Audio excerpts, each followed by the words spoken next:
Écoutez, d'abord, je voulais vous remercier d'être tous aussi nombreux et présents. Je suis relativement impressionnée. Je dois dire aussi qu'après la journée qu'on a eue hier au CRASC autour de la personne de Fanny Colonna, c'est un petit peu difficile de faire une conférence. Quand on voit, on se sent un peu modeste. Ce que je voulais vous dire pour ceux qui ne me connaissent pas, je suis sociolinguiste. Donc, très très basiquement, pour les sociolinguistes, la sociolinguistique, ce qui nous intéresse, c'est évidemment le rapport entre langue et société, évolution sociétale. Pour vous dire tout simplement d'où je viens et d'où je parle, j'ai fait des études d'arabe, de linguistique et d'anthropologie à Paris. J'ai fait ma thèse avec David Cohen quand j'ai fait ma thèse, j'ai fait sur l'expansion de l'arabe au Sud-Soudan et sur l'arabe au Sud-Soudan. Donc c'était un sujet qui était à la fois éminemment social, politique, etc., dans le contexte que vous connaissez tous, de conflit entre le Nord et le Sud-Soudan. Et à partir de ce travail, qui était à la fois un travail de description linguistique d'une langue véhiculaire en expansion, mais aussi toute une question sur les questions d'identité, d'appartenance et tout, j'ai fait pas mal de travaux où je m'intéresse au rôle de la langue dans les processus de création d'identité collective, que ce soit des identités ethniques, des identités régionales, des identités nationales. Monsieur le directeur. Monsieur le directeur. Monsieur le directeur.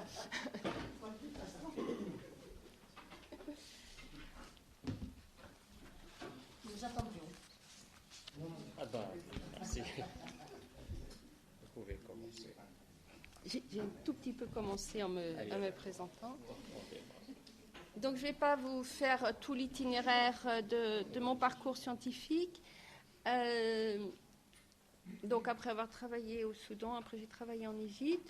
Et en fait, j'ai commencé à m'intéresser au Maghreb et au Maroc plus particulièrement, disons à partir des années 2000. Mais en fait, j'ai fait un long séjour au Maroc pendant 4 ans, de 2008 à 2012. Et c'est à partir de ce séjour et de ces recherches de terrain que je vais vous présenter cette conférence. Alors, je vais juste revenir sur le titre. Quand le CRASC m'a demandé de faire une conférence, de lancer un titre très général en me disant après je verrai ce que je mets dedans. C'est évidemment un peu prétentieux comme titre, parce que si on commence à discuter toutes les évolutions sociolinguistiques, on n'a pas fini. Et d'autre part, en ce qui concerne la perspective comparative, nous la ferons ensemble, parce que je ne connais pas grand-chose de l'Algérie, même si j'ai lu, et je ne me sens pas, moi, établir les comparaisons. Je pense que ça sera beaucoup plus intéressant qu'on le fasse ensemble. Donc, ce que je vais vous parler, c'est ce que j'ai observé, ce sur quoi je me suis intéressée au Maroc, ce que j'ai observé. Et je sais très bien qu'il y a des échos avec la situation en Algérie, mais il y a aussi des grandes différences. Alors, je m'excuse un peu parce que, connaissant certains membres de l'audience ici présents, je sais qu'il y a certaines choses que je vais dire qui, pour certains, vont être peut-être un peu générales et banales, mais je ne savais pas qui était le public. C'est toujours très...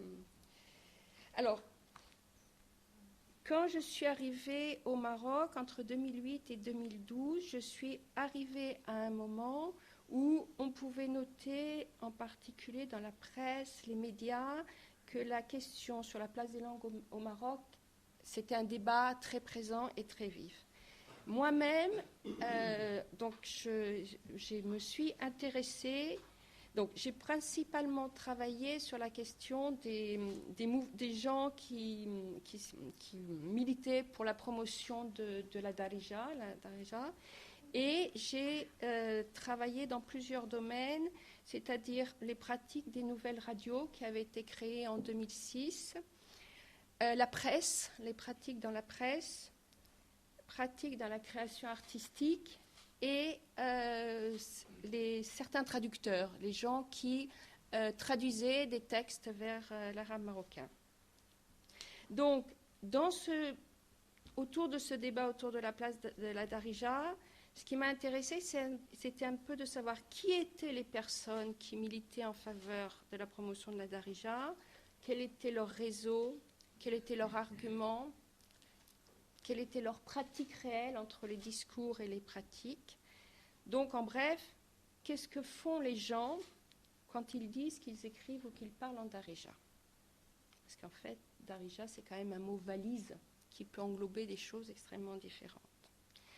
Donc, j'ai publié pas mal d'articles. J'ai travaillé sur le doublage de la première série mexicaine en arabe marocain, qui posait des questions très intéressantes de savoir justement quel arabe marocain on utilise quand on double des séries mexicaines. Donc, j'ai publié sur les usages linguistiques des nouvelles radios marocaines, sur l'usage de la Darija dans la presse.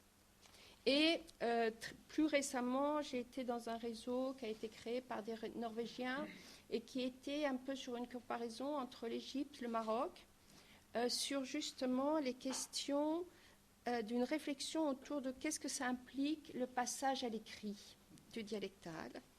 Et c'est une réflexion qui se base autour de ce qu'on appelle un peu dans notre jargon les processus de vernacularisation. C'est-à-dire quand il y a passage à l'écrit d'une langue orale, donc qu'est-ce que ça implique dans la constitution d'une éventuelle langue autonome ou indépendante? Et qui, dans le cas de l'arabe dialectal, Arméa ou Darija ou quoi que ce soit, évidemment, qui s'inscrit dans un rapport entre une variété non standard et une variété standard. Donc, il y a eu beaucoup de travaux sur ces questions, pas simplement sur l'arabe, mais dans le monde entier, sur cette question de ce qu'on appelle des new literacies, donc des nouveaux processus d'écriture dans des langues non standards de par le monde.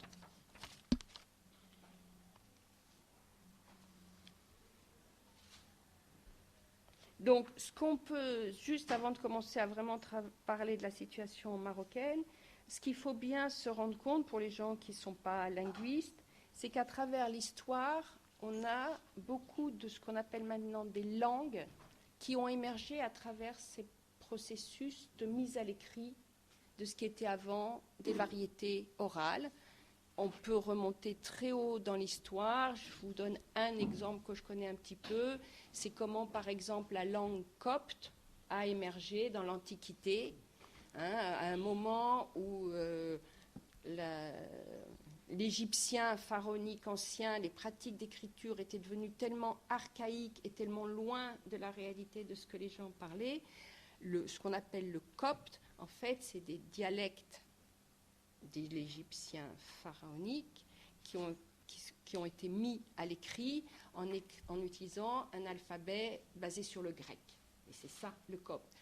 On va aller tout à fait dans un autre lieu. L'ourdou, c'est pareil. L'ourdou, c'est une langue qui a été créée à partir de ce qu'on appelait quelque chose de très vague, en fait, qui s'est divisé après entre le hindi et l'ourdou et qui a été créé dans tout un processus de mise à l'écrit, en particulier de traduction des textes coraniques, religieux, etc., du persan vers l'ourdou, et etc., etc. Donc c'est vraiment un processus qui est global, mondial, etc. Enfin, j'insiste là-dessus pour dire que ce qui se passe au Maghreb ou dans le monde arabe, ce n'est pas non plus quelque chose de très spécifique. Et évidemment, l'exemple que tout le monde connaît, c'est aussi l'apparition de ce qu'on appelle les langues romanes. Donc, Ça, c'est quelque chose absolument universel. À certains moments dans l'histoire, ce sont plutôt des variétés orales qui vont être mises à l'écrit et qui vont devenir des langues. Voilà, ça c'était pour aller... Donc là, aujourd'hui, je vais aborder un sujet un peu vaste. Je vais essayer d'être un petit peu rapide. Allons-y. Donc tout d'abord, je voudrais revenir très très vite sur les facteurs et enjeux des évolutions sociolinguistiques pour le Maghreb. À mon avis, il y a un certain nombre de facteurs objectifs d'évolution sociale qui ont un impact linguistique. Et en fait, la plupart de ces facteurs objectifs sur lesquels je vais revenir très vite remontent à la deuxième moitié du XXe siècle, avec des temporalités et des impacts différents. La question qui peut se poser, c'est pourquoi il semble que ce soit surtout à partir des années 2000 que les discours sur la place des langues au Maroc semblent devenir de plus en plus visibles dans l'espace public. La question qui m'intéresse, c'est le rapport entre les discours et les pratiques. Et finalement, est-ce qu'il y a vraiment changement ou transgression des hiérarchies linguistiques ? Alors, les facteurs externes, je vais aller très très vite. Le premier, évidemment, c'est le développement de l'urbanisation. Ça, c'est un facteur qui est extrêmement important dans un domaine sur lequel je ne vais pas parler aujourd'hui, mais que les linguistes ici connaissent bien, qui est comment cette urbanisation va impliquer des nouvelles situations de contact dialectal et toute la question de l'émergence de nouveaux parlers urbains qui pose aussi la question de est-ce que sont en train de se mettre en place de façon tout à fait spontanée un parler national ou pas. C'est tout le rôle que peuvent avoir les parlers urbains dans... Bon, mais je ne vais pas en parler aujourd'hui. L'autre, évidemment, grand phénomène que vous connaissez tous, c'est la question du développement de l'éducation qui s'est accompagnée d'une politique d'arabisation, vous le savez, mais qui, quand même, a amené ce que j'appellerais des nouveaux lettrés, et une diffusion de ces lettrés. Le troisième facteur, évidemment, très important, c'est l'ouverture économique. Et là, du point de vue des linguistes, ce que ça a entraîné au niveau de cette ouverture économique, de concurrence, de l'impact de la publicité, la loi du marché, le poids de la communication, qui fait que, évidemment, vous devez développer un langage qui vous permet d'être plus attractif, si vous voulez, dans un système concurrentiel, donc qui amène des changements. L'autre changement qui est lié à l'ouverture économique, c'est évidemment l'ouverture médiatique, avec justement comme l'ouverture de nouvelles radios, de télé privées, de télé satellitaires, de ce qu'on appelle les TICs, donc tout l'Internet et tout, qui ont induit évidemment pareil, des nouveaux modes de communication. Pour les radios, par exemple, où on a maintenant, c'est très basé sur le mode participatif, où les gens vont appeler, etc., sur l'importance de l'expressivité. Et en ce qui concerne Internet et les TICs, un nouveau rapport à l'écriture qui, je pense, a une importance très importante. L'autre facteur, c'est la globalisation. Bon, tous ces facteurs sont complètement liés. La globalisation... Pour moi, ce qui est un peu important, c'est aussi comment ça accélère la circulation des modèles et des idées qui circulent un petit peu partout. Et évidemment, le dernier facteur, et là je pense que ça, peut-être la comparaison entre Maroc et Algérie est intéressante, c'est que on n'est pas tout à fait dans les mêmes temporalités, c'est les facteurs politiques. Et en particulier, au Maroc, on s'est posé beaucoup de questions sur des nouvelles formes d'engagement politique et des nouvelles formes de patriotisme. Alors, pourquoi le Maroc des années 2000 ? Là, je reviens justement. Les explications qui ont été fournies en général, pourquoi le débat linguistique semble vraiment s'enrichir dans les années 2000 ? On l'a mis sur la conjonction de tous les facteurs dont je viens de parler, plus un contexte politique national spécifique qui est la fin du régime d'Hassam II, un début de processus démocratique à la fin des années 90 avec l'arrivée de Mohamed VI. Et ce début de processus démocratique, c'est évidemment justement accompagné vraiment d'une ouverture économique et des médias. Et aussi qui s'est accompagné avec un début de changement dans les politiques d'éducation qui ont été déjà exprimées dès 1999 par la Charte nationale d'éducation et de formation, qui n'avait pas été vraiment appliqué, mais qui est resté quand même quelque chose qu'on essaie de remettre à jour.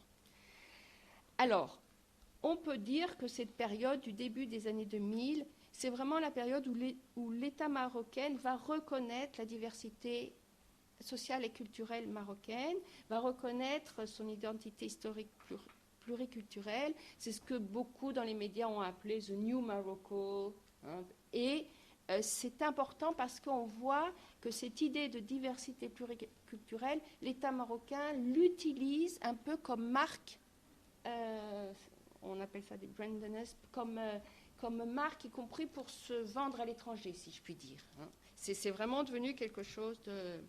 Alors, je voudrais revenir un petit peu sur cette question, est-ce qu'il y a une évolution des hiérarchies linguistiques?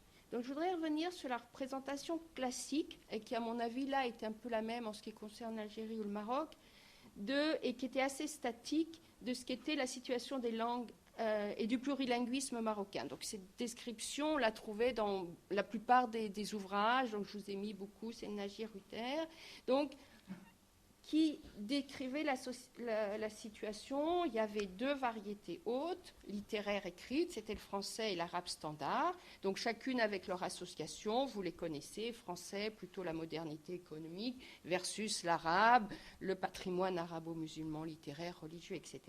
Et il y avait deux variétés basses qui étaient supposées être des langues orales maternelles, le darija et la mazir, puis les autres langues étrangères, mais ça ne rentrait pas tellement dans le débat.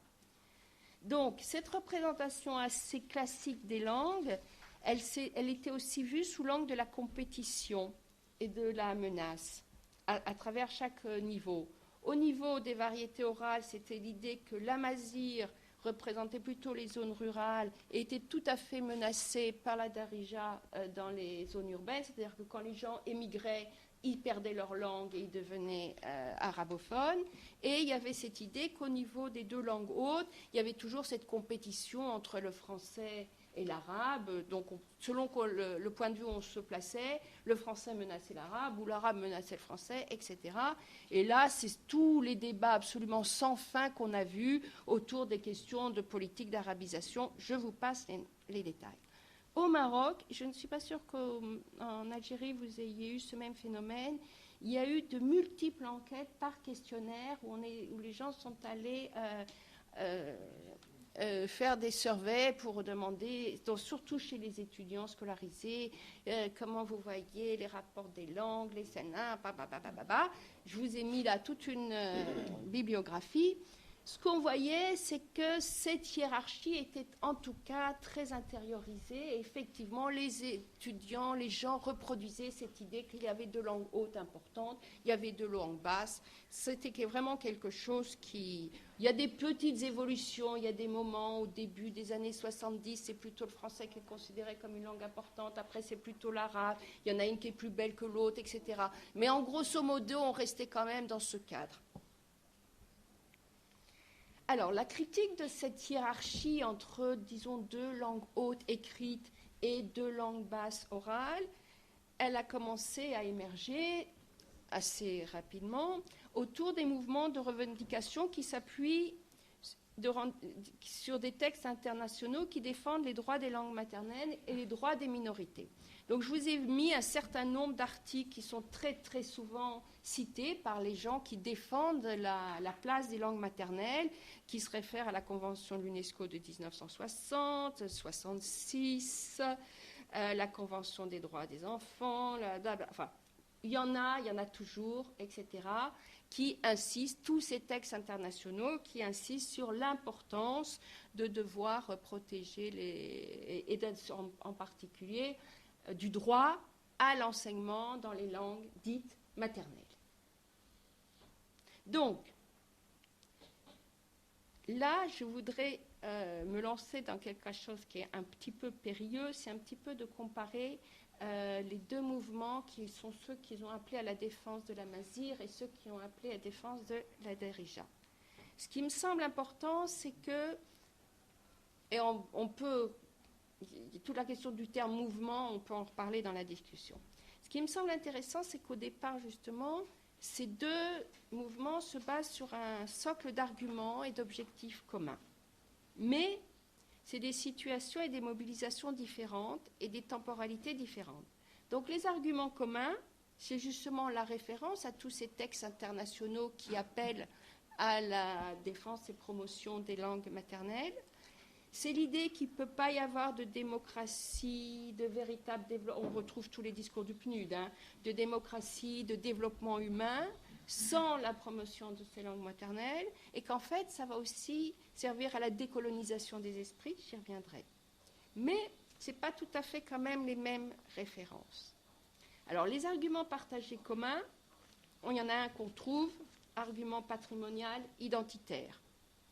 La Amazigh et le Darija sont les deux Heritage Moroccan Mother Tongue.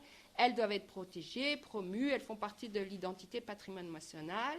Et c'est la fierté dans les langues maternelles qui donnera aux Marocains ou aux XXX une image positive d'eux-mêmes. Si les gens ont une image négative de leur langue maternelle, ça pose... Bon. L'autre, c'est un argument économique et développemental qui justement s'appuie beaucoup sur les rapports du PNUD. L'éducation au Maroc est dans un état d'échec et de crise qui est pointé par tous les rapports d'expertise. La promotion des langues maternelles améliorera les résultats scolaires, la créativité, l'esprit d'entreprise, etc. Le troisième, la promotion des langues maternelles marocaines aidera les gens à la fois à s'émanciper de l'ancienne langue coloniale, le français, et d'une langue classique littéraire arabe qui ne correspond pas à la réalité de la société marocaine. Donc ça, c'est les arguments quand même qui me semblent un peu partagés par les deux types de mouvements. Les objectifs communs qu'on retrouve aussi, c'est donc la reconnaissance-promotion de la mise en valeur de ces langues maternelles qui implique différents types d'actions. Donc il y a un côté patrimonisation, collecte, diffusion, etc. Il y a l'idée qu'il faut utiliser les langues maternelles dans les médias audiovisuels. Et, plus problématique, il y a la question de la mise à l'écrit, de la codification, en particulier si on veut faire de l'enseignement. Dans les deux premiers cas, ça peut se faire de manière plus ou moins spontanée, tolérée, etc. Et il n'y a pas vraiment un renversement d'une hiérarchie. Dans le troisième cas, ça nécessite un consensus, une autorité. C'est-à-dire qui va faire les choix de codification. Et on sait que là, comme on l'a vu très récemment, que ce soit en Algérie ou au Maroc, là on rentre dans des polémiques très sérieuses. Et au Maroc, par exemple, on l'a vu toutes ces dernières années autour des recommandations du Conseil supérieur de l'éducation. Alors, en quoi quand même ces deux mouvements, il y a différents contextes, différentes temporalités. Dans le cas de la Amazigh, on voit bien qu'il y a eu un mouvement militant. On a glissé d'un mouvement militant à un développement institutionnel et un planning qui a été conduit par un institut royal, l'IRCAM. Ça, c'est pour le Maroc, à la différence de l'Algérie. Et on a une image assez claire de l'histoire de ce mouvement, de ses manifestes, de ses leaders. Dans le cas de la Darija, il n'y a pas de reconnaissance et coordination officielle, mais il y a une implication active de certains segments de la société, en particulier dans les milieux médiatiques. Donc c'est un peu plus difficile de reconstruire l'histoire de ce mouvement. Dans les deux cas, pour le Maroc, il y a une interaction complexe et très intéressante entre l'État et les militants, qui fait qu'on ne peut pas considérer ces mouvements uniquement par des mouvements portés par la frange progressiste de la population, comme on a parfois tendance à le faire trop vite.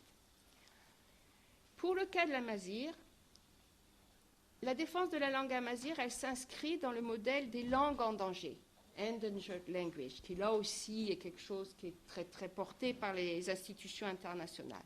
Donc dans un contexte de bilinguisme, plurilinguisme dominant, avec l'idée qu'il n'y a que s'il y a la codification et mise à l'écrit de cette langue, qui va être une condition sine qua non de sa production, de sa survie. Donc le mouvement apparaît vraiment assez structuré à partir des années 60, avec la création de l'AMREC en 67, la charte d'Agadir en 91. Évidemment, je ne vais pas y revenir, le rôle important de la diaspora berbère en Europe, mais a été repris en main par l'État dès les années 94, avec le fameux discours royal de Hassan II, qui reconnaît l'amazigh comme langue nationale, et puis la création de l'IRCAM en 2001, et le fait que l'amazigh a été reconnue comme la deuxième langue officielle dans la Constitution de 2011. L'IRCAM joue le rôle d'une académie. Donc là, on a une autorité centralisée, reconnue. C'est l'IRCAM qui a l'autorité. et sa fonction, c'est de créer une langue amazigh standard littéraire, qui doit être basée sur les 3 grandes variétés marocaines. Donc, ils ont eu un calendrier. Qu'est-ce que je fais de ça? Je ne fais rien. Je dis annuler.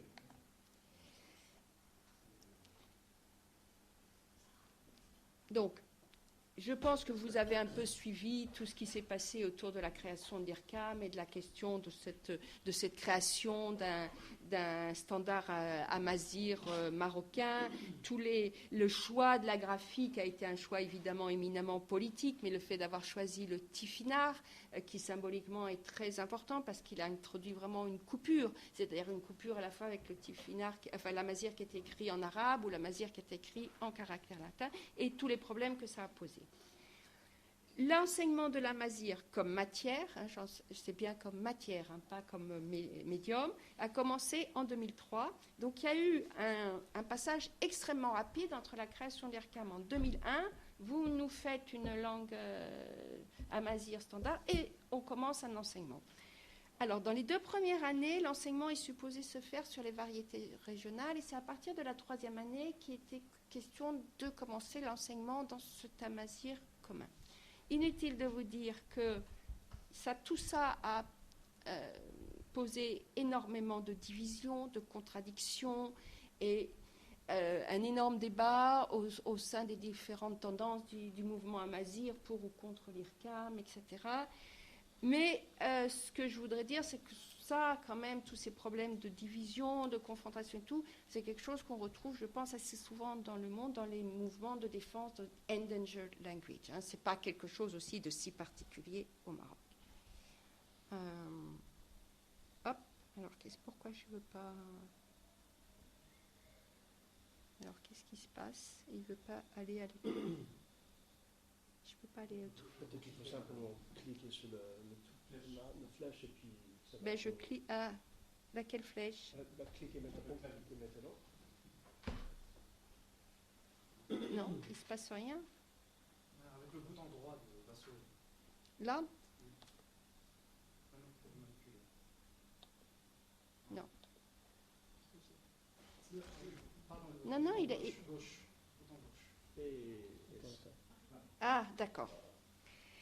Donc, le bilan très rapide, là, on va à très grande vitesse, c'est que, ce qu'on avait observé, c'est qu'entre, disons, 2003 et 2011, il commençait à y avoir une assez grande turbulence et morosité au sein des mouvements amazigh, justement polarisés autour de ce rôle de l'IRCAM, etc.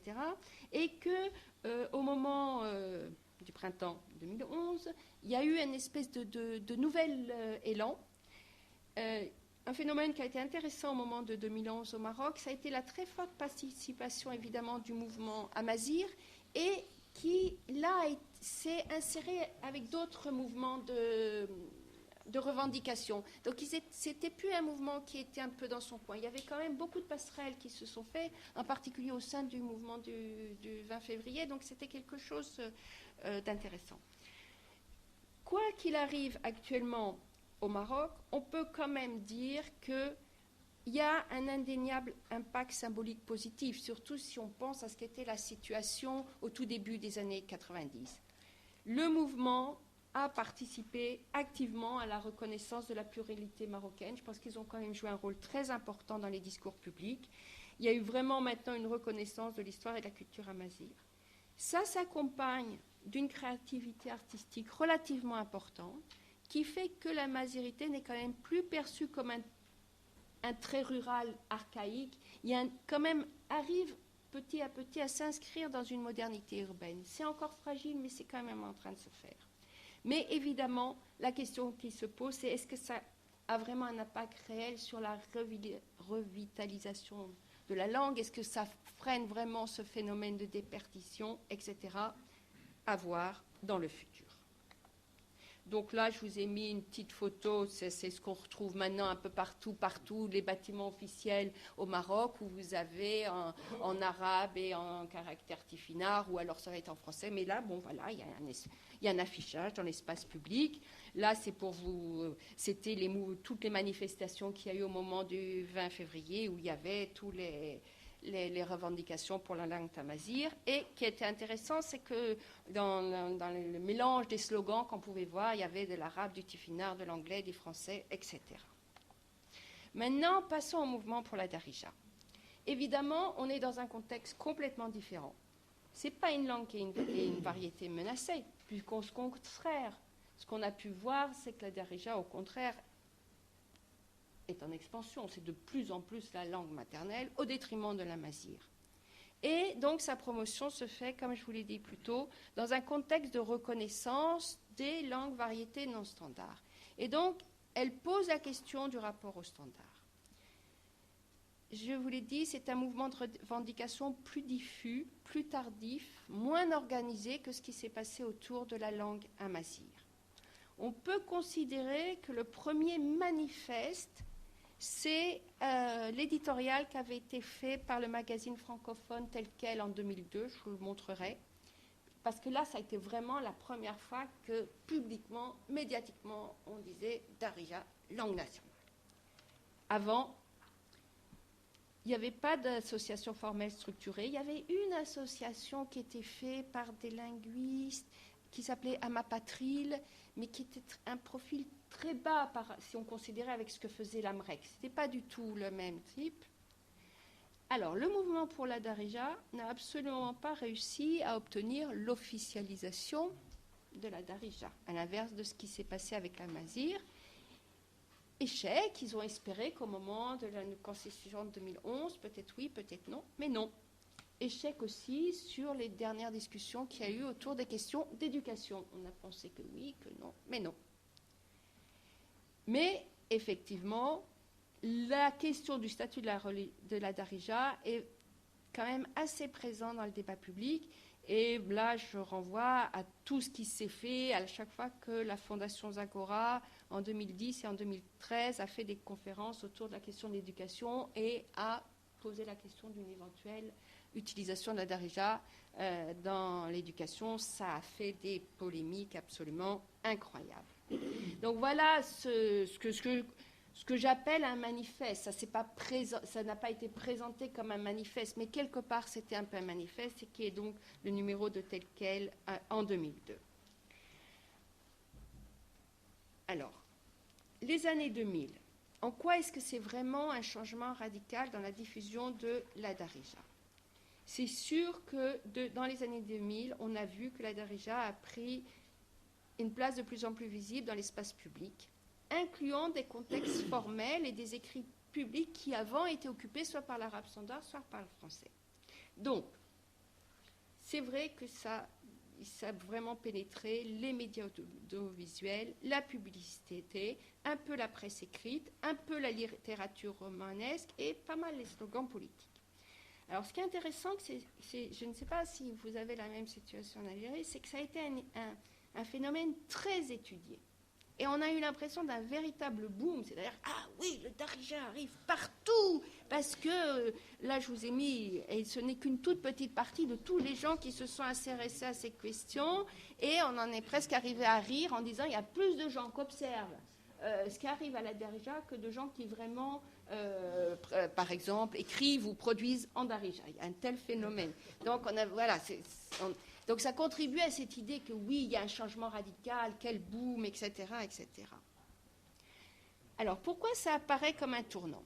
Alors, une des choses que m'a semblé intéressante, c'est qu'au Maroc, et je pense pareil sans doute en Algérie, je ne sais pas, à l'inverse de ce qui s'est passé dans d'autres pays, par exemple du Moyen-Orient, jusqu'effectivement au début des années 2000, il n'y avait pas de revendication publique de nécessité de valoriser la Darija par des figures intellectuelles marocaines. C'est-à-dire qu'on n'a pas eu, à la différence de l'Égypte ou de Liban, à la fin du 19e ou au début du 20e siècle, des grandes personnalités intellectuelles qui, eux, s'étaient prononcées ou en tout cas avaient engagé un débat. Qu'est-ce qu'on fait avec le Hamia ? Pourquoi c'est important d'écrire, etc. au Maghreb, ça n'a pas eu lieu. La deuxième chose qui, je pense, est très important à avoir en tête, parce qu'on a tendance à penser que s'il y a plus de production écrite, etc., en Darija, c'est forcément au détriment de l'arabe standard classique. Et je ne pense pas, en fait. Je pense que c'est des phénomènes qui vont ensemble. La deuxième, c'est qu'au Maroc, jusque dans les années 80, la production littéraire en arabe était très faible. Et que ça, j'ai vu ça quand on voit, c'est-à-dire que de penser que de 52 à 73, il n'y avait que 1 ou 2 romans marocains qui étaient publiés en arabe chaque année, et même pas forcément au Maroc. C'est-à-dire ils pouvaient être publiés à Beyrouth ou au Caire. La production littéraire se faisait massivement en français. Et c'est qu'à partir de 82 qu'on va voir que le nombre, par exemple, de romans publiés en arabe va augmenter. Donc ça, c'est un phénomène important, parce que partout, on a vu, c'est quand il y a une production littéraire en arabe que se développe cette question du rapport entre Ammiya et Darija, parce que justement, c'est très très connu, comment on va faire les dialogues, comment ceci, tout ce jeu qu'il y a. Donc c'est aussi pour ça peut-être que c'est à partir du moment où on a eu une nouvelle génération justement de lettrés, de gens qui ont fait des études en arabe et de gens qui ont voulu écrire en arabe, que se sont posées cette question de comment je vais introduire de la Darija. Ça, c'est pour sortir un peu de cette relation, justement, que c'est forcément un conflit. Ce que je voudrais dire, je vais y aller très vite, c'est que l'utilisation... Oui. L'utilisation de la Darija, ce n'est pas du tout quelque chose de nouveau. Ce qu'on s'aperçoit, c'est qu'évidemment, enfin, de la Darija écrite, il y avait déjà des choses. Et que ce travail qui a été fait progressivement, en particulier à partir des années 80, de collecte, etc., de publication, très certainement, ça a joué un rôle important dans la reconnaissance de donner ces lettres de noblesse à une littérature orale. Donc ça, je vais passer. À partir des années 2000, ce qui est important, évidemment, ce qui donne cette impression de grande nouveauté, c'est la multiplicité des acteurs et des objectifs, et en particulier le rôle des médias, de la publicité. Donc ça, j'en ai parlé. Le fait qu'on a eu des militants idéologues qui ont joué un rôle important dans différents niveaux.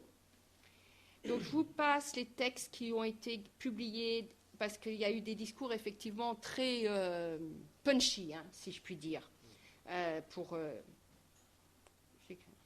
La question qui me semble intéressante, et c'est peut-être tout ça qu'il faut qu'on discute un peu, c'est quel Darija et pour qui? Car dans ce mouvement de revendication, de promotion de l'arabe Darija, on voit 2 grandes tendances. La première, c'est ceux qui pensent qu'il y a un fossé radical entre la Darija et l'arabe standard, et qu'il faut vraiment codifier la Darija comme une variété autonome. Et la base de cette Darija standard pourrait être une éventuelle koinée urbaine marocaine basée sur le parler Casablanca-Rabat, lui-même en devenir, c'est un peu flou. La deuxième, qui est plus, je dirais, classique et traditionnelle, c'est que cette Darija standard, elle devrait être une variété intermédiaire entre ce qu'on appelle arabe médian et educated spoken arabique. Ça, c'est le point de vue d'un certain nombre de linguistes, c'est quelque chose que... Ce qui est intéressant, c'est que quel que soit le point de vue dont se placent ces gens, en fait, on va voir que dans leur production écrite en Darija, il n'y a pas forcément beaucoup de différence. C'est-à-dire que ce soit des gens qui, dans leur discours, disent il y a vraiment une coupure totale entre le Darija et le Fusha, et le Darija, c'est une langue totalement indifférente, ou ceux qui disent mais non, il y a un lien, etc. Quand ils passent à la production écrite, ce qui est très intéressant, donc on n'aura pas le temps de le voir, j'avais mis des textes, il n'y a pas tellement de différence. Ce qu'on voit de plus en plus apparaître dans les productions écrites, quand même si, donc à l'inverse de ce qui se passe en Amazigh, il n'y a pas une académie, il n'y a pas une règle, chacun fait comme il veut, etc. C'est que maintenant le recours à l'écriture arabe est quelque chose qui est vraiment en train de se généraliser. Il y a eu un moment où des gens voulaient traduire des textes, ils les écrivaient de la Darija en caractère latine. Ça, à mon avis, c'est quelque chose qui est en train de devenir plus minoritaire. Je ne parle pas sur Internet, parce qu'Internet, c'est un autre aussi, mais les traducteurs, les gens qui écrivent, c'est vraiment... Et dans ce choix de la graphie arabe, ce qu'on voit aussi apparaître, c'est qu'on voit quand même que ce qu'on appelle une orthographe étymologique devient un peu prépondérante. Et quand je dis une orthographe étymologique, il y a beaucoup de variations, mais quand même, on va souvent marquer les interdentales, le seul, etc., parce que du coup, ça permet aux gens de retrouver la racine arabe. Donc là, il y a tout un jeu très très intéressant qui se font entre ceux qui veulent une écriture plus phonétique qui marquera bien la différence, ceux qui veulent une écriture plus étymologique qui marquera le lien avec l'un. Mais c'est quelque chose de très intéressant. Alors les gens disent c'est n'importe quoi, il n'y a pas de règles, ça s'écrit dans tous les sens, on ne peut pas. Mais ça c'est pareil, c'est quelque chose dans tous les contextes d'écriture d'une langue orale, il y a ces mouvements et c'est des choses qui sont intéressantes et en général, ça prend énormément de temps, ça ne se décide pas du jour au lendemain. Donc je passe. Alors, il y avait une question que je voulais évoquer très très rapidement, qui est la question finalement de un petit peu ce qui s'est passé autour du mouvement du 20 février, du 2011, où on a vraiment eu l'impression que dans les discours politiques, la Darija occupait une place qu'elle occupait moins avant, c'est-à-dire qu'on s'est mis à parler politique. Ça a été lancé un peu par le mouvement du 20 février, y compris dans leurs vidéos, dans leurs machins, etc. Alors, sur ce point-là, j'ai une analyse un peu différente de certains de mes collègues qui travaillent sur ces questions-là. C'est-à-dire que je pense qu'on a l'impression que la Darija rentre beaucoup plus dans le discours politique parce que l'expression politique en lui-même a changé. C'est-à-dire qu'évidemment, en particulier chez les jeunes, il y a une volonté de se démarquer de ce qui était un discours politique considéré comme une langue de bois, un peu formaté, etc. Et qu'on est maintenant dans des expressions politiques qui sont beaucoup plus aussi dans l'expression de soi, de son indignation, qui fait qu'on ne parle pas de la politique de la même façon. Ceci dit, quand on regarde justement pour le mouvement du 20 février, quand ils postaient, parce que maintenant c'est moins, mais dans les années 2010, etc., quand ils postaient des choses qui se voulaient être des présentations un peu officielles du mouvement ou des discussions sérieuses, ça restait quand même très fortement en arabe standard. Quand, par ailleurs, des militants voulaient exprimer leur indignation, etc., alors là, ils le faisaient beaucoup plus en Darija. Mais là encore, on voit qu'il y a ce jeu, c'est-à-dire qu'il y a quand même des fonctions différentes. Donc je ne pense pas du tout il y a des évolutions qui sont intéressantes, mais on ne peut pas dire que forcément les gens les plus à gauche du mouvement du 20 février ne s'expriment qu'en Darija. Et ce qui était très intéressant, c'est que le mouvement du 20 février n'avait aucune demande vraiment officielle. Il n'y avait pas un consensus, il n'y avait pas une demande officielle de faire reconnaître la Darija comme langue officielle. Il y avait une division à l'intérieur du mouvement. On va passer. Alors, ce que je voulais dire aussi, c'est qu'autour de cette question de l'utilisation de la Darija, le gouvernement marocain a été très malin, comme il est assez souvent quand même, il faut le reconnaître, et c'est-à-dire qu'ils savent très bien utiliser la Darija pour exprimer une nouvelle forme de patriotisme marocain. Et ça, c'est un panneau que j'avais pris au moment de 2011, et ça, c'est devenu Matkish Bladi. On le met à toutes les sauces, et c'est vraiment quelque chose, alors c'est assez génial, parce que ça peut être dit par des gens du mouvement du 20 février jusqu'aux gens du Marsen. Et c'est vraiment devenu, il y a quand même cette idée que le patriotisme marocain peut s'exprimer en Darija. Donc, pour conclure, ce qui me semble intéressant dans ce qui s'est passé toutes ces dernières années au Maroc, et entre cette comparaison entre le mouvement Amazigh et le mouvement de la Darija, c'est qu'on voit qu'à partir d'un socle d'idées communes, il y a vraiment des processus différents et qu'il y a une interaction assez complexe entre les deux mouvements qui est aussi basée sur la rivalité, la suspicion, des fois entre les deux, pro-Amazigh et pro-Darija, il y a eu beaucoup de nains. Et ce qui me semble intéressant en ce qui concerne l'utilisation de la langue arabe, c'est qu'on a effectivement des pratiques qui évoluent très rapidement et des nouvelles relations écrites, mais ce qui me semble intéressant, c'est qu'effectivement, je pense que ce qui est en train de se mettre en place au Maroc et sans doute dans le reste du Maghreb, c'est le développement, et qui existait depuis beaucoup plus longtemps justement au Moyen-Orient, c'est le développement d'un arabe médian, c'est-à-dire c'est ce jeu que l'on peut faire entre l'arabe dialectal et l'arabe littéraire. Et là, toute la question qui se pose, c'est de savoir est-ce qu'on est en train d'assister à un phénomène où on voit se développer des variétés plus régionales. Alors là, régional, c'est-à-dire est-ce que c'est national? Est-ce que c'est un peu plus maghrébin, par exemple? De ces variétés d'arabe médian qui permettent d'être à la fois compris très localement, mais d'être aussi compris un peu plus largement. Et donc, on sort de ce problème que si je ne m'exprime qu'en Darija, je ne serai connue que d'un petit cercle et je coupe avec le reste du monde arabe. Et je pense que c'est une dynamique actuellement qui est importante et qui est intéressante. Et je vous remercie.